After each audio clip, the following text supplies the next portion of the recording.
of the eclipse. I actually spent all day yesterday, pretty much, at least the waking part of it, at the beach, recording something on this day. I had the idea that I might edit it and release it for y'all, but it didn't happen. Feeling more of the chill, slow-paced kind of a vibe today, so we're not gonna worry too much about that experience. Maybe I'll be able to make it into art, maybe not. But today, I want to begin with this little disclosure that I plan on putting at the beginning of my videos. Eventually it'll just be a text, but for today, I'll read it. Warm greetings. This is a disclaimer to all of those of you who have chosen to experience this star-based story or creative message, partially inspired by the current arrangement of the observable planets at 1:29 p.m. on April 30th, 2022, within the projected tropical zodiacal system. It is the artist's hope that this work is of some value to you and appreciates any energetic donations, such as likes, shares, comments, and or by booking a lifestyle consultation, etc. If inspired, to support this human being's livelihood. Also open to marriage, just saying. The author makes no claim that this performance is something to be blindly believed in or identified with because of commentary on or relating to your sign or the abstract constellation where the literal sun was located on the natal chart cast at the time of your birth. That being said, I've seen evidence and experienced the power of performance to inspire and challenge individuals to consider their own place in the universe, inform how we want to behave, and encourage us to all focus on what really matters the most within this collective experience we label life. This is one monkey creature's expressions on the subject of the ever-expanding universe with love, light, and the snake's bite, Caleb Aaron. So, I actually recorded this next bit, so I do plan on performing that and sharing that version of the script, but for now, I'm going to go to the drive because I have that chart already saved, and I'm going to just share some general ideas, what I'm seeing, perform based off of this, because this is my habit. New moon, full moon, new moon, full moon. I'm going to do astrological posts. Try to show that consistency over time, just so that way my credibility of practicing is established. So, let me find that image to share with you. Okay, here it is. So, let me switch this around. At the moment of this eclipse, it looks like we've got the Libra rising. So the cusp between the 12th and the first house, or where the sun was rising, is in Leo. So that to me dictates the chart. I'm going to be looking first to the sun. So there's this person who has this strong will to be, witnessed as a master, someone magnificent. Where is that witnessing taking place? It looks like, according to this chart, it's up near the top. So this is the rising. The 9th, 10th house cusp is going to be the most prominent space of the chart generally, just more or less for the purpose of this reading. So this Leo wants to perform in a big way, wants to be really bold and out there. So let me just take the cue and be big and bold. This Leo kind of energy is someone who is going to manifest by achieving comfort and stability in their day-to-day life, because Taurus is all about the day-to-day. The moon and the sun are at the same point. They're also getting eclipsed a bit because of the specific location of the moon. It's actually blocking some of the light of the sun that we otherwise would get to normally experience. It's not exactly like a pleasant thing if in astrology, right? If you're expecting it to be day and then all of a sudden it's dark, that's obviously very ominous. Now I think it's a little less ominous because there's just more information and stuff out there, so you're not going to be as surprised by an eclipse because of how popular it is for it to be discussed. If there's a solar eclipse and you're going to be experiencing it, the news will even talk about it. So right now this is taking place in in Taurus near the top of your chart. So it's sort of associated with public image and career is what the impulse of this is. So I'm going to use this chance to talk about my own career experiences. Recently, I left the job that I was working at because of a disagreement with how properly one should perform at business. There's a certain degree of seriousness that I think needs to take place that wasn't, so I just walked out. I believe in giving a good experience, and that demands respect of the situation at hand. So I'm going to be looking for new employment where there is this sense that it's in alignment with what makes me personally comfortable. There's this consistent day-to-day new image thing that needs to manifest. And I don't see that. I think that the eclipse is sort of hiding it, but maybe the seeds are being planted now of this newness. Uranus is also up there, so there's a bit of a revolutionary energy, I think, to this hero of the story. And it's in Taurus, so it's like making sure that the way that you're working and what you're doing day to day, and you're able to put that out there on display for others, making sure that there's like some integrity there with the environment and revolutionary change that needs to take place. So certainly considering issues about our blind consumerism that might be destroying the environment is something worth speaking about. You can also see up near the top, and again, it's a little bit outside of the kind of conjunction range. So the conjunction is going to be anything more or less close. So Uranus certainly qualifies.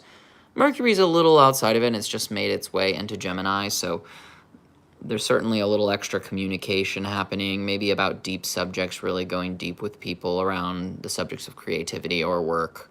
So yeah, there is certainly that. There's also a little tension there. Saturn is cusping, looks like the 6th, 7th house here in Placidius. This would be the 7th house and whole sign 6th house Placidius. So certainly your relationships, having tough conversations with your partnerships, tough boundaries. And then this is the really most auspicious moment, like, of the year, or maybe one of them. Honestly, it's super beautiful because Jupiter rules Pisces and Venus rules Pisces, and Neptune is said in the modern tradition to rule Pisces, even though I don't really operate. Remember, the ancient astrologers didn't even have Neptune in their wheelhouse, so they were making all of the patterns off of just the visible planets. I guess Uranus is sometimes sort of visible with the naked eye, but it's like very difficult to see. But anyways, Jupiter and Venus making this conjunction, it's like, on the one hand, Jupiter likes to just push and like on privilege, abundance, but also excess. So there's this sense of like the lesser benefic Venus, the lover, the connector, the harmonizer, the fleshy joy experiencer, and Jupiter in this place where they love to be. Honestly, not to brag, but like kind of to brag, the most auspicious place for Venus in Pisces is 27 degrees, which is where the sun was when I was born. I'm very much a lover, very much a lover. I try to let love dictate my behavior. That's why I'm a vegan. It's why I try not to do plastic, but even now as I look up at my food, there's some plastic purchased. So these items were I was able to acquire without plastic. There's a little thing there, but these were not. My vegan protein in this bread. But the thing is, I'm trying to find bread that doesn't have sugar in it. This one I think supports prisoners, so there's certainly harmony influencing my decision to purchase this one. But I might need to start making my own bread, just reducing the packaging at all costs. Well, not at all costs. I still need to eat to maintain my life. And I've been struggling with the motivation for that, to be honest, but... So, I really want to do something more performative and collaborative with these astrology readings, and I'm working towards that. Right now I'm just sort of kind of going, I don't have a tribe to speak of that is meeting my day-to-day needs. Like, I don't wake up and I'm like, yeah, I'm secure and I'm happy and I'm stable in my current routine. It seems like I wake up and I'm like kind of battling battling with why I was thrust into this universe. Like, why me? Why am I here? What's the fucking point? Like, why is it this way? So I'm seeking out transformative experiences and opportunities to hopefully achieve a situation where I'm something better. I'm reading this book, The Science of Self-Realization, and I'm still interested in seeking out potential teachers and solutions to help me with my consciousness, because as intelligent and creative as I think I am, I don't think that I'm in love with the universe. I don't think I'm in love with it. I think I kind of hate it sometimes, and I'm struggling. I'm really struggling with the motivation to do anything. I sort of want to kind of like surrender, and just, there's a part of me that just kind of wants to let go, and maybe that there's a way that could be beneficial, but yeah, worries, fears, doubts. I don't have employment now. I have a decent savings account, but I don't know what I'm going to do when my lease ends here, because it doesn't seem like a good idea to sign a lease if I don't have an income. So I was actually thinking today, like, what does that mean? Where am I going to end up? Maybe in my car. I might have to donate some of my stuff, or I love having a keyboard. I love being able to saute my vegetables. In fact, it's kind of hard for me to eat raw vegetables. If I start living out of my car, I still think I'd be able to go and be civilized and go to coffee shops, and maybe even find ways to share this if I find places that have good internet. Yeah, it's interesting. There's so many different things about my lifestyle right now that rely on technology, and those would have to change, but they may have to, because I don't know what I'm going to do.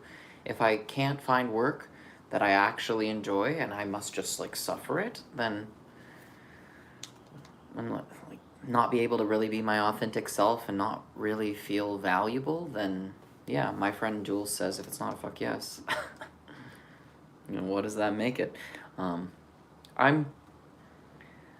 gonna switch back to talking about astrology, but the Leo thing is certainly making me want to talk. Plus, this conjunction is happening on my sun, so it's more or less, I think I am kind of an authority on this harmonious truth thing. And it's about 8th house, so diving into how other people are using their resources and stuff, kind of. Yeah, honestly, I think I'm kind of an exemplary human. But that doesn't mean I'm happy. Right now, I feel like I can show you, like, there's this slumpage. Whoa, let's arise, let's make it different, let's make it better. So this is kind of the chart. I know it's not the most specific, but hopefully some of the things I'm saying are reasonably acceptable, inspiring certain ideas and ideas inside of you. Like I said, I performed this sort of like beautiful, horrible, trashy, artsy lover kind of a skit with myself. At one point, I like covered myself in flowers, and then I had like an allergy thing. It was really stupid. But I saw some sea lions. I'm gonna try to edit something out of it, but I also filmed some stuff in Portland, which I haven't edited. It just takes a lot of work and time, and I'm not the most motivated to share because I don't really get much feedback. Good or bad, I would take both because it might make me viral. I think I need to submit to a film festival, but I'm struggling. I think I want partners. That sort of was my wish, I think, for partnerships. But yeah, today I went to a coffee shop, and when I was there, I got to meet people. I ended up having lunch with them. I sipped my tea and they ate their food, and I drew them. You can see that on my Instagram. It's a real thing. And I'm gonna go with one of them to a museum tomorrow, actually, and he's driving, so I feel like so blessed that happened, and maybe there really is something auspicious. I got a business card from this woman, Lana, who I'm gonna apply to work for, so lots of things could happen. I'm just trying to figure out how to find the joy in it. How to find the joy in it. But I don't want to crave, I don't want to cling. Music's taking over now. Somehow it's coming on, I don't know why. I don't know why. Should I even try? Yeah, there's something very musical about the Taurus, which rules the mouth and throat, and Pisces, which is like this dreamer. So Venus is in Pisces, ruling over it at her most exalted degree. Certainly there's something about music today and art and love and cuddles and all that stuff. So I'm trying to be really gentle with myself, and if there's an emotion that wants to come out through song, awesome. Sometimes I reach for wine or cannabis, but cannabis is such an upper for me that I probably should not do that. Wine, though, like a depressant, I think I can get on board with that. A little vegetable. Yeah, I just feel like I'm choking right now.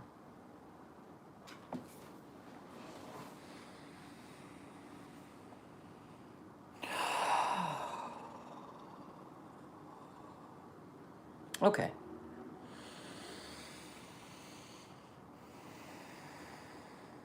May new and better situations find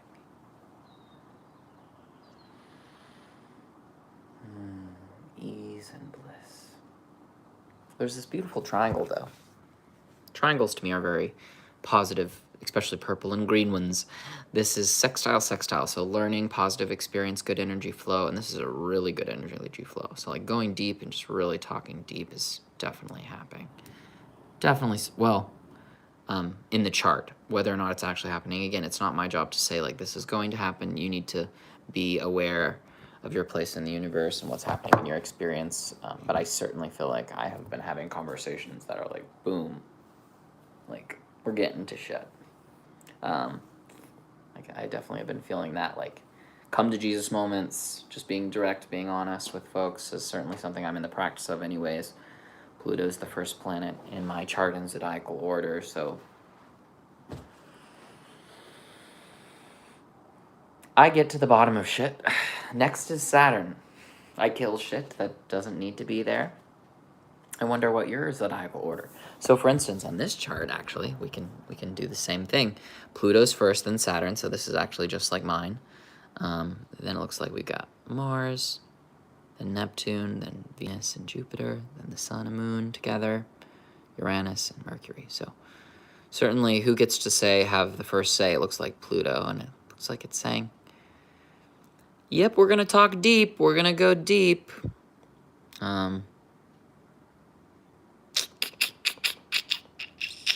Yeah, I think it's coming down to people's sense of self and how they're spending their resources, which is really the thing that needs to be discussed the most.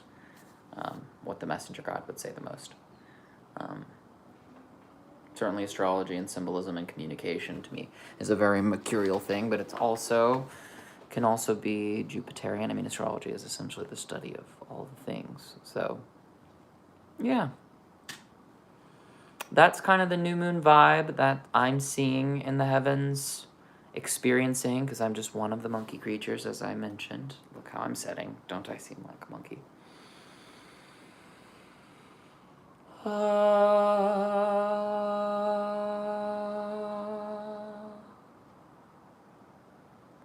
There's an incantation that I guess I'm going to quote to conclude. Didn't know I was going to do that until now. And I don't know if it's the... I'm going to do the English translation because I don't really see the need to do it in a different language because, yeah, that's just how I feel.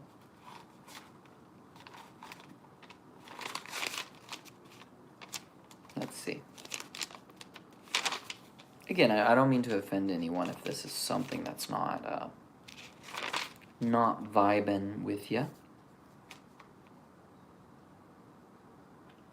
O Lord Krishna, O energy of Krishna, kindly engage me in your service. So Krishna means all in. Let me actually say it's like a.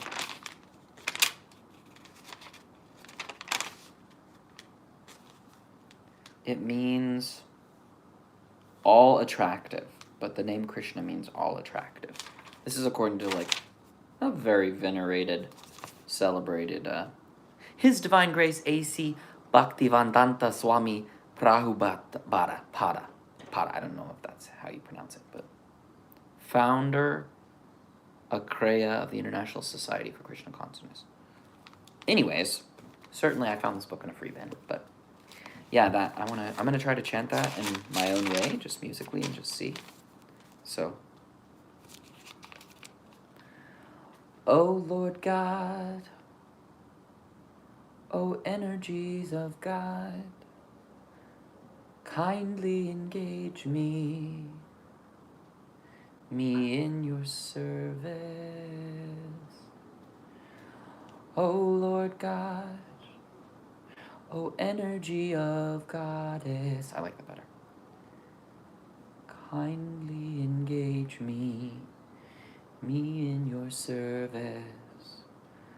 Oh Lord God, oh energy of Goddess, kindly engage me in your service. I think I'll do it a few more times. So if you're bored, you can go, if you even watch this. I'm watching myself watching this. Oh Lord God, oh energy of Goddess, kindly engage me in your service. Oh Lord God, oh energy of Goddess, kindly engage me in your service. What does that mean? What does that mean? All attractive God. Everything is God. The God that I referred to as the... Let me see it. Where is it? I read this to the people I met today at lunch. I met them in line and they invited me to lunch. It was so sweet of them. I really appreciate it.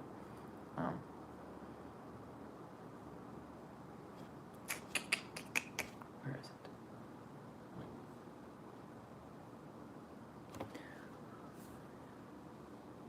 And he will do his part to have this embodied experience with the blessing of the gods, of course. Why? Because he can. Because he is alive. And to avoid this body's obvious cry for harmony day to day would be dismissive and disrespectful to the ever-presiding artist's most current attempts. With love, light, and the snake's bite.